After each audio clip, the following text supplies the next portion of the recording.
السلام علیکم ورحمۃ اللہ وبرکاتہ۔ کتاب مکاشفۃ القلوب، باب 13، امانت کے بارے میں۔ فرمان الہی ہے، انا عرضنا الامانۃ علی السماوات والارض والجبال فابین ان یحملنها۔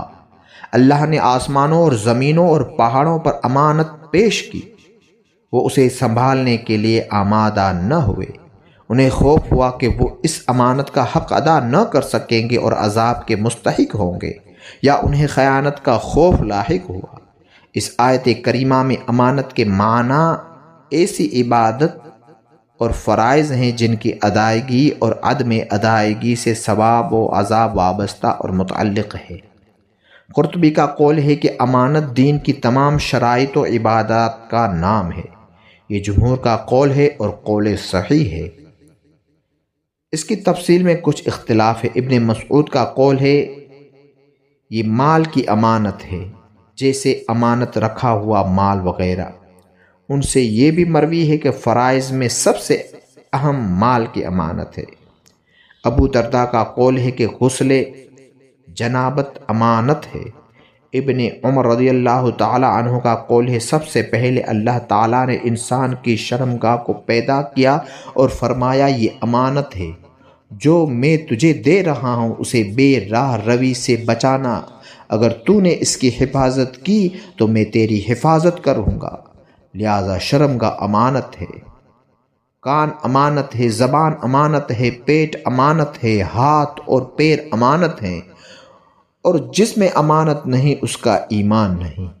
حضرت حسن رحمۃ اللہ تعالی علیہ کا قول ہے، جب امانت آسمانوں، زمین اور پہاڑوں پر پیش کی گئی، جو یہ تمام مظاہر کائنات اور جو کچھ ان میں ہے سخت بے چین ہو گئے۔ اللہ تعالیٰ نے ان سے فرمایا، اگر تم اچھے عمل کرو گے تو تم کو اجر ملے گا، اور اگر برے کام کرو گے تو میں عذاب دوں گا۔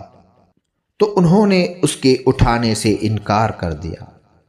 مجاہد کا قول ہے کہ جب اللہ تعالیٰ نے آدم کو پیدا کیا اور اس پر امانت پیش کی اور یہی کہا گیا تو انہوں نے کہا میں اس بار کو اٹھاتا ہوں۔ یہ بات سمجھ لیں کہ زمین و آسمان اور پہاڑ کو امانت لینے نہ لینے کا اختیار دیا گیا تھا، انہیں مجبور نہیں کیا گیا تھا۔ اگر ان کے لیے ضروری قرار دیا گیا ہوتا تو لا محالہ انہیں یہ بار امانت اٹھانا پڑتا۔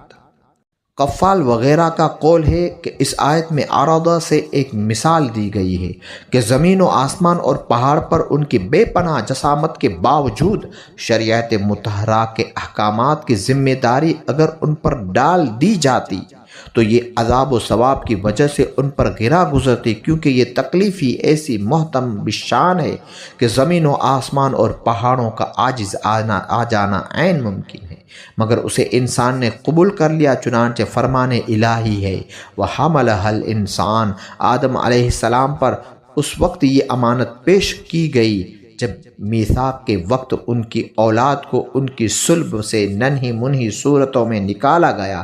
آدم نے یہ بار امانت قبول کر لیا۔ فرمان الہی ہے، اِنَّهُ كَانَ ظَلُولًا جَهُولًا، انسان نے اس بار امانت کو اٹھا کر اپنے آپ پر ظلم کیا اور وہ اس بار گراں کا اندازہ نہ کر سکا۔ حضرت ابن عباس رضی اللہ تعالیٰ عنہ کا قول ہے، یہ امانت آدم علیہ السلام پر پیش کی گئی اور فرمان ہوا اسے مکمل طور پر لے لو، اگر تم نے اطاعت کی تمہیں بخش دوں گا، اگر نافرمانی کی تو عذاب دوں گا۔ آدم علیہ السلام نے عرض کیا، الہ العالمین، میں نے اسے مکمل طور پر قبول کیا، اور اسی دن عصر سے رات تک کا وقت ہی گزرا تھا کہ انہوں نے شجرہ ممنوعہ کو کھا لیا۔ اللہ تعالیٰ نے انہیں اپنی رحمت میں لے لیا۔ آدم علیہ السلام نے توبہ کی اور صراط مستقیم پر گامزن ہو گئے۔ امانت کے معنی، امانت ایمان سے مشتق ہے۔ جو شخص امانت خدا بندی کی حفاظت کرتا ہے اللہ تعالیٰ اس کے ایمان کا محافظ ہوتا ہے۔ فرمان نبوی ہے، اس کا ایمان نہیں جس میں امانت نہیں، اور اس کا دین نہیں جس میں عہد کی پاسداری نہیں۔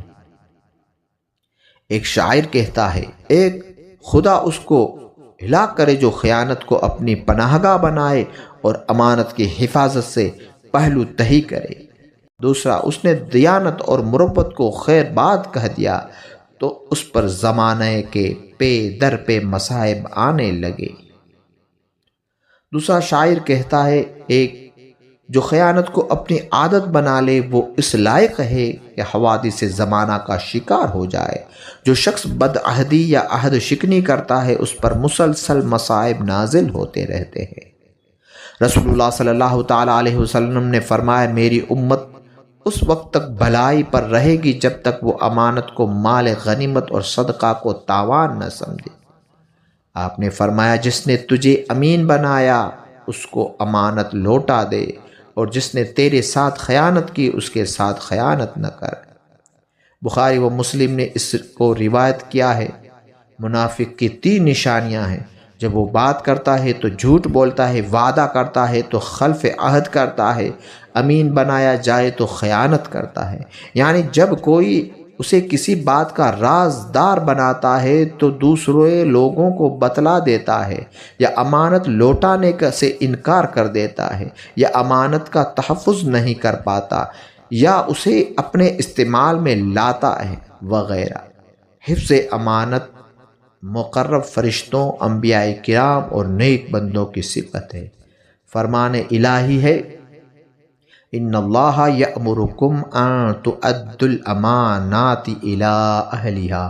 اللہ تعالیٰ تمہیں حکم دیتا ہے تم امانتیں ان کے مالکوں کو لوٹاؤ۔ مفسرین کرام کہتے ہیں، اس آیت کریمہ میں بہت سے احکام شرعی موجود ہیں۔ اس کا خطاب عمومی طور پر تمام والیوں حاکموں سے ہے۔ اس لیے والیوں کے لیے ضروری ہے کہ مظلوم کے ساتھ انصاف کرے، اظہار حق سے نہ رکے، کیونکہ یہ ان کے پاس امانت ہے۔ عمومی طور پر تمام مسلمانوں اور خصوصی طور پر یتیموں کے مال کی حفاظت کرے۔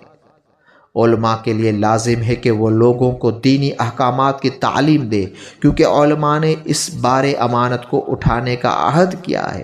باپ کے لیے لازم ہے کہ وہ اپنی اولاد کے ساتھ حسن سلوک کرے اور اسے اچھی تعلیم دے، کیونکہ یہ اس کے پاس امانت ہے۔ فرمان نبوی ہے، کلکم راع وکلکم مسئول عن رعیتہ۔ تم میں سے ہر ایک حاکم ہے اور ہر ایک اپنی رعایا کے بارے میں جواب دہ ہے، پس تم سے تمہاری رعیت کے بارے میں سوال کیا جائے گا۔ زہر الریاض میں ہے، قیامت کے دن ایک انسان کو اللہ تعالیٰ کی بارگاہ میں پیش کیا جائے گا۔ خداوند عز و جل فرمائے گا، تو نے فلاں شخص کی امانت واپس کی تھی؟ بندہ عرض کرے گا، نہیں۔ رب تعالیٰ حکم دے گا اور فرشتے اسے جہنم کی طرف لے جائے گا۔ وہاں وہ جہنم کی گہرائی میں اس امانت کو رکھا ہوا دیکھے گا۔ وہ اس امانت کی طرف گرے گا اور 70 سال کے بعد وہاں پہنچے گا۔ پھر وہ امانت اٹھا کر اوپر آئے گا۔ جب وہ جہنم کے کنارے پر پہنچے گا تو اس کا پاؤں پھسل جائے گا اور پھر جہنم کی گہرائی میں گر جائے گا۔ اسی طرح وہ گرتا رہے گا اور چڑھتا رہے گا، یہاں تک کہ نبی کریم صلی اللہ تعالیٰ علیہ وسلم کی شفاعت سے اسے رب ذوالجلال کی رحمت حاصل ہو جائے گی اور امانت کا مالک اس سے راضی ہو جائے گا۔ قرض کے سوا شہید کا ہر گناہ معاف ہو جاتا ہے۔ حضرت سلمہ رضی اللہ تعالیٰ عنہ روایت کرتے ہیں کہ ہم نبی صلی اللہ تعالیٰ علیہ وسلم کی خدمت والا میں حاضر تھے کہ ایک جنازہ لایا گیا تاکہ نماز ادا کی جائے۔ حضور صلی اللہ تعالیٰ علیہ وسلم نے پوچھا، اس پر کوئی قرض ہے؟ عرض کیا گیا، ہاں یا رسول اللہ صلی اللہ تعالیٰ علیہ وسلم۔ آپ نے پھر پوچھا، اس نے کچھ چھوڑا ہے؟ عرض کی گئی، 3 دینار۔ تب آپ نے نماز پڑھائی۔ ایک اور جنازہ لایا گیا۔ آپ نے پوچھا، اس پر قرض ہے؟ عرض کیا، یا رسول اللہ نہیں۔ آپ نے نماز پڑھائی۔ پھر تیسرا جنازہ لایا گیا۔ آپ نے پوچھا، کیا اس پر قرض ہے؟ صحابہ کرام رضوان اللہ تعالیٰ علیہم اجمعین نے عرض کیا، جی ہاں یا رسول اللہ۔ آپ نے فرمایا، اس نے کچھ مال بھی چھوڑا ہے؟ لوگوں نے عرض کیا، یا رسول اللہ نہیں۔ اس وقت آپ نے صحابہ کرام رضوان اللہ تعالیٰ علیہم اجمعین سے فرمایا، تم اس کی نماز پڑھ لو، لیکن آپ نے نہیں پڑھی۔ حضرت قتادہ رضی اللہ تعالیٰ عنہ کہتے ہیں، ایک نوجوان نبی کریم صلی اللہ تعالیٰ علیہ وسلم سے پوچھا، اگر میں راہ خدا میں شاکر و صابر، ایمان اور امید ثواب لے کر آگے بڑھتا ہوا شہید ہو جاؤں تو اللہ تعالیٰ میرے گناہوں کو معاف کر دے گا؟ آپ نے فرمایا ہاں۔ جب وہ جوان خدمت سے رخصت ہو گیا تو آپ نے اسے بلا کر فرمایا، اللہ تعالیٰ قرض کے سوا شہید کے ہر گناہ کو معاف کر دیتا ہے۔ السلام علیکم ورحمۃ اللہ وبرکاتہ۔ کتاب مکاشفۃ القلوب، باب 14، نماز میں خشوع اور خضوع۔ اللہ تعالیٰ کا ارشاد ہے، قد افلح المؤمنون الذین هم فی صلاتہم خاشعون۔ وہ مومن نجات پائیں گے جو اپنی نماز خشوع اور خضوع کے ساتھ ادا کرتے ہیں۔ علماء نے فرمایا کہ خشوع دو معنوں میں مستعمل ہے۔ بعض علماء نے اسے افعال قلب میں شمار کیا ہے، جیسے ڈر، خوف، انبساط وغیرہ، اور بعض نے اسے اعضائے ظاہری کے افعال میں شمار کیا ہے، جیسے اطمینان سے کھڑا ہونا، بے توجہی اور بے پرواہی سے بچنا وغیرہ۔ خشوع کے معنی میں ایک یہ بھی اختلاف ہے کہ یہ نماز کے فرائض میں سے ہے یا فضائل میں سے۔ جو اسے فرائض نماز سے سمجھتے ہیں ان کی دلیل یہ حدیث ہے، لیس لعبد من صلاتہ الا ما عقل۔ بندہ کے لیے نماز میں وہی کچھ ہے جسے وہ اچھی طرح سمجھتا ہے، اور فرمان الہی ہے وَأَقِمِ الصَّلَاةَ لِذِكْرِي، اور غفلت ذکر کے مخالف ہے، جیسا کہ فرمان الہی ہے وَلَا تَكُن مِّنَ الْغَافِلِينَ، تم غافلوں میں سے نہ بنو۔ اس دلیل کو انہوں نے فرائض نماز میں شمار کیا ہے۔ بہقی نے محمد بن سیرین رحمۃ اللہ تعالیٰ علیہ سے یہ روایت نقل کی ہے کہ حضور صلی اللہ تعالیٰ علیہ وسلم جب نماز ادا فرماتے تو آسمان کی طرف نظر فرماتے، تب یہ آیت نازل ہوئی۔ عبد الرزاق نے اس آیت میں اتنا اضافہ کیا ہے کہ آپ کو خشوع کا حکم دیا گیا، چنانچہ اس کے بعد سے آپ نے اپنے چشمہ مقدس کو سجدہ گاہ پر مرکوز فرما دیا۔ حاکم اور بہقی نے حضرت ابو ہریرہ رضی اللہ تعالی عنہ سے روایت کی کہ حضور صلی اللہ تعالی علیہ وسلم جب نماز پڑھتے تو آسمان کی طرف نظر فرماتے، جس پر یہ آیت نازل ہوئی، تب آپ نے اپنے سر اقدس کو جھکا لیا۔ حضرت حسن رحمۃ اللہ تعالیٰ علیہ کہتے ہیں کہ نبی کریم صلی اللہ تعالیٰ علیہ وسلم کا فرمان ہے، 5 نمازوں کی مثال ایسی ہے جیسے تم میں سے کسی کے گھر کے سامنے ایک بڑی نہر بستی ہو اور وہ اس میں روزانہ 5 مرتبہ غسل کرتا ہو، تو کیا اس کے جسم پر میل رہے گا؟ لہٰذا جب حضور قلب اور خشوع سے نماز پڑھی جائے تو انسان کبیرہ گناہوں کے علاوہ تمام گناہوں سے پاک ہو جاتا ہے۔ بغیر خشوع کے نماز رد کر دی جاتی ہے۔ فرمان نبوی ہے، جس نے 2 رکعات نماز پڑھی اور اس کے دل میں کسی قسم کا دنیاوی خیال نہیں آیا تو اس کے گزشتہ تمام گناہ بخش دیے جاتے ہیں۔ فرمان نبوی ہے، نماز کے فرض، حج کا احکام، طواف و مناسک حج کا حکم اللہ تعالیٰ کے ذکر کے لیے دیا گیا ہے۔ اب اگر ان کی ادائیگی کے وقت دل میں ذکر خدا کی عظمت و ہیبت نہ ہو تو اس عبادت کی کوئی قیمت نہیں۔ فرمان نبوی ہے، جسے نماز نے فحش اور برے کاموں سے نہیں روکا وہ اللہ تعالیٰ سے دور ہی ہوتا جائے گا۔ حضرت بکر بن عبداللہ رضی اللہ تعالیٰ عنہ کا قول ہے، اے انسان، اگر تو اپنے مالک کے حضور بغیر اذن کے حاضر ہوتا اور بغیر کسی ترجمان کے گفتگو کرنا چاہتا ہے تو اس کے دربار میں داخل ہو جا۔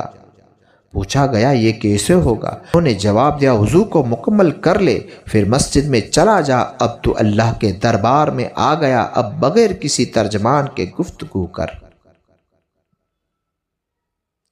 حضرت عائشہ صدیقہ رضی اللہ تعالی عنہا کا ارشاد ہے، ہم اور حضور صلی اللہ تعالیٰ علیہ وسلم آپس میں باتیں کرتے تھے۔ جب نماز کا وقت آ جاتا تو اللہ تعالیٰ کی عظمت کی وجہ سے ہم ایسے ہو جاتے جیسے ایک دوسرے کو پہچانتے بھی نہیں۔ فرمان نبوی ہے، اللہ تعالیٰ اس نماز کی طرف نہیں دیکھتا جس میں انسان کا دل اس کے بدن کے ساتھ شامل عبادت نہیں ہوتا۔ حضرت ابراہیم علیہ السلام جب نماز کے لیے کھڑے ہوتے تو کافی فاصلے سے ان کے دل کی دھڑکن سنی جاتی۔ حضرت سعید تنوخی رحمۃ اللہ تعالیٰ علیہ جب نماز پڑھتے تو ان کے آنسو ان کے چہرے اور داڑھی پر گرتے رہتے۔ حضور صلی اللہ تعالیٰ علیہ وسلم نے ایک آدمی کو دیکھا تو حالت نماز میں اپنی داڑھی سے کھیل رہا تھا۔ آپ نے فرمایا اگر اس کے دل میں خشوع ہوتا تو اس کے اعضاء پرسکون ہوتے۔ حضرت علی رضی اللہ تعالیٰ عنہ کی نماز، جب نماز کا وقت آتا تو حضرت علی رضی اللہ تعالیٰ عنہ کے چہرے کا رنگ متغیر ہو جاتا اور آپ پر لرزہ طاری ہو جاتا۔ پوچھا گیا اے امیر المؤمنین آپ کو کیا ہو گیا ہے؟ آپ نے فرمایا اللہ تعالیٰ کی اس امانت کی ادائیگی کا وقت آ گیا ہے جسے اللہ تعالیٰ نے آسمان و زمین اور پہاڑ پر پیش کیا تھا، مگر انہوں نے معذوری ظاہر کر دی تھی اور میں نے اسے اٹھا لیا۔ روایت ہے کہ جب علی بن حسین رضی اللہ تعالی عنہما وضو کرتے تو ان کا رنگ متغیر ہو جاتا۔ گھر والے کہتے آپ کو وضو کے وقت کیا تکلیف لاحق ہو جاتی ہے؟ آپ جواب دیتے جانتے نہیں ہو میں کس کی بارگاہ میں حاضر ہونے کی تیاری کر رہا ہوں۔ حضرت حاتم اصم سے ان کی نماز کے متعلق سوال کیا گیا۔ انہوں نے کہا جب نماز کا وقت آ جاتا ہے میں پوری طرح وضو کر کے اس جگہ آ جاتا ہوں جہاں میں نماز پڑھتا چاہتا ہوں۔ جب میرے اعضاء پرسکون ہو جاتے ہیں تو میں نماز کے لیے کھڑا ہوتا ہوں۔ اس وقت کعبہ کو اپنے سامنے، پلسرات کو قدموں کے نیچے، جنت کو دائیں، دوزخ کو بائیں، ملک الموت کو پیچھے، اور اس نماز کو اپنی آخری نماز سمجھ کر خوف اور امید کے درمیان کھڑا ہو جاتا ہوں۔ دل سے تصدیق کرتے ہوئے تکبیر کہتا ہوں، ٹھہر ٹھہر کر تلاوت کرتا ہوں، تواضع کے ساتھ رکوع کرتا ہوں، خشوع کے ساتھ سجدہ کرتا ہوں، بائیں ران پر بیٹھتا ہوں، بائیں پیر کو بچھاتا ہوں اور دائیں کو کھڑا کرتا ہوں، سر اور سراپا خلوص بن جاتا ہوں، مگر یہ نہیں جانتا کہ میری نماز قبول ہوئی یا نہیں۔ حضرت ابن عباس رضی اللہ تعالی عنہ کا قول ہے خضوع اور خشوع کی 2 رکعتیں سیاہ دل والے کی ساری رات کی عبادت سے بہتر ہے۔ فرمان نبوی ہے آخر زمانے میں میری امت کے کچھ ایسے لوگ ہوں گے جو مسجدوں میں حلقہ بنا کر بیٹھیں گے، دنیا اور دنیا کی محبت کا ذکر کرتے رہیں گے۔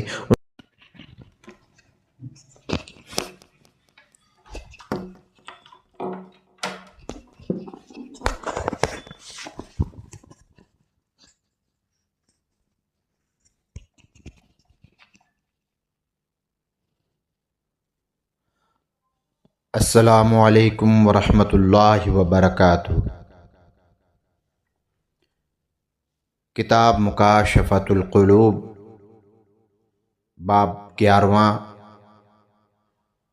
اطاعت الہی و محبت الہی و محبت رسول صلی اللہ تعالی علیہ وسلم۔ فرمان الہی ہے قل ان کنتم تحبون اللہ فاتبعونی یحببکم اللہ۔ فرما دے اے نبی اگر تم اللہ سے محبت رکھتے ہو تو میری اتباع کرو، اللہ تمہیں محبوب رکھے گا۔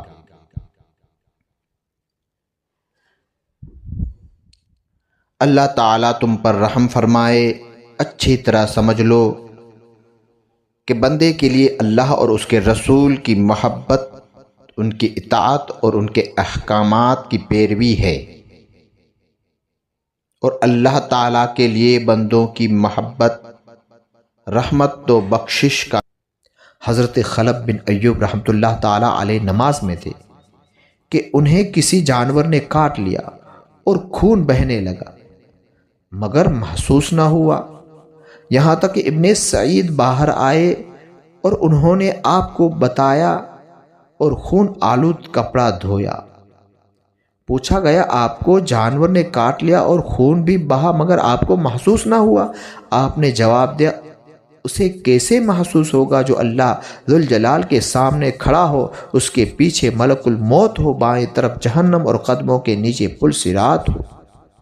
حضرت عمر بن ذر رحمۃ اللہ تعالیٰ علیہ جلیل القدر عابد اور زاہد تھے۔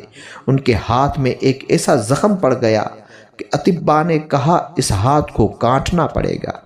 آپ نے کہا کاٹ دو۔ اطباء نے کہا آپ کو رسیوں سے جکڑے بغیر ایسا کرنا ناممکن ہے۔ آپ نے کہا ایسا